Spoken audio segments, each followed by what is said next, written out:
It's really inspiring to see the aspiration that the Netherlands has as a whole country to help become circular by 2050. I think UK cities are really working really well, perhaps most of the time in isolation, developing their own strategies, route maps and roadmaps. But I think that, to really drive that forward, I think we could really take some inspiration from what the Netherlands are doing by working together and collaborating as a whole country.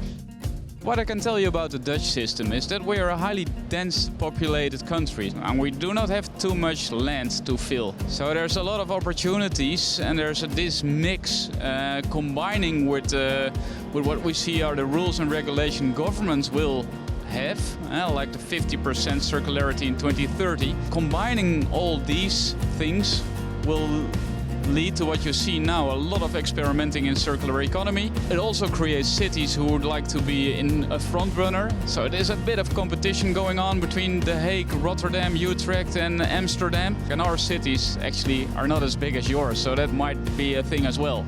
What I understood today is that a city like London is very much willing to initiate projects and activities around circularity. And what I think is very important is that there should be a strong cooperation between local and central governments and private entrepreneurs to ensure that we stimulate a circular economy spectrum, because we really need to cooperate together. In the Netherlands, there are more projects that are visible. One of my favorites is the ABN Pavilion in Amsterdam, because it's a building that's open to the public.